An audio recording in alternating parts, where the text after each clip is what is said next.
So here's our video breakdown of scapular or shoulder blade CARs.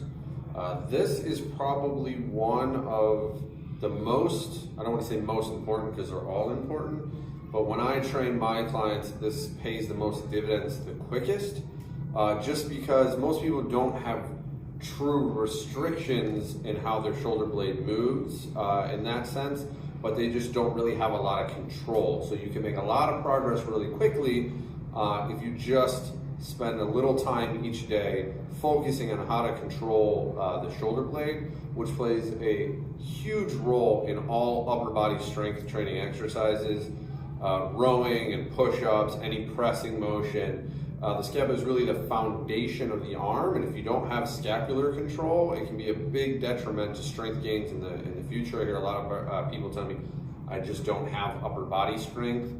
A lot of the times those things improve greatly immediately by only gaining control of the scapula. So if you're struggling for your first chin up, if you don't do push-ups well, if you have any type of shoulder pain, if you want to do anything overhead or really train upper body at all, scapular control is of utmost importance. And because of the fact that we don't tend to have a lot of limitations in the passive range with scapula, because there's not much to lock it down, it's all just soft tissue surrounding it, that controlling it becomes of utmost importance. So we're going to show you a couple different positions. As with most CARs, there are different positions to do it in. So sort of pick the one that makes the most sense to your brain right now.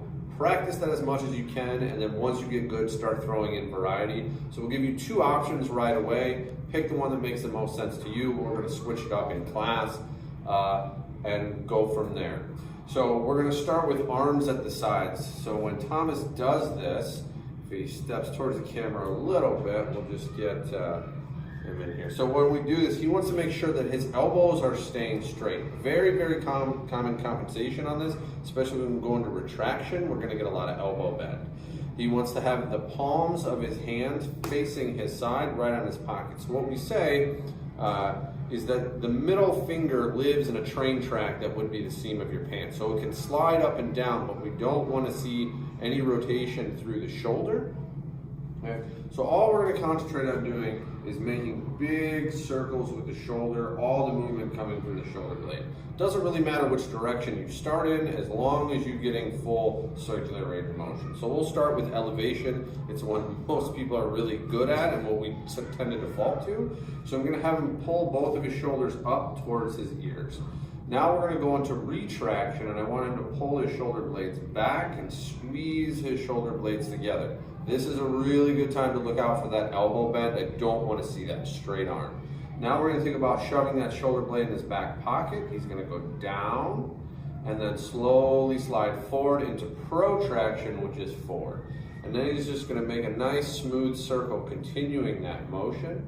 So up, back, down, and forward. And if he turns to his side that way, you'll see he's making a nice smooth circle up, back, down, and forward. Really paying attention to cadence here. You want to make it a nice, smooth, constant flow. We don't want to see any chunks. We don't want to see points of speeding up and slowing down. Just make the nice cadence smooth. And now we're going to go back in the other direction. You can see he's really trying to keep his arms straight here. So go back first, then go up, then forward. We'll do a couple times through, and then I want to show you what it looks like from the back. You can see right there, I think Thomas struggled a little bit more in this direction. Kind of common.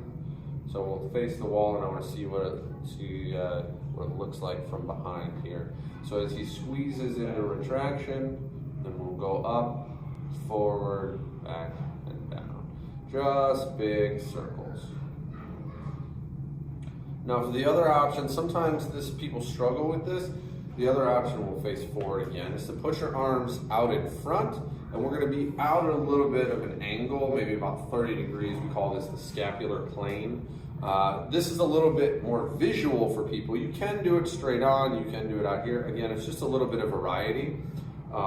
We tend to start here. So this is visual. We're going to sort of visualize like a locomotive that's going around. So he's gonna get a lot of rotation from here, but we don't want any change in plane from here. So the easiest way to do that is if I put my thumb, so the crook of my thumb right here, and tell him he can't disengage from this, but I still want as much movement out of the shoulder. So if we start up, see how his shoulder goes up, but he did not pull his wrist off of my hand. Now slide forward or back, doesn't matter which direction, down and then forward. So you see his hand should be sliding through my thumb a little bit, right, as he's making that movement through the shoulder, but he's not going up and down and creating a lot of movement through the hand.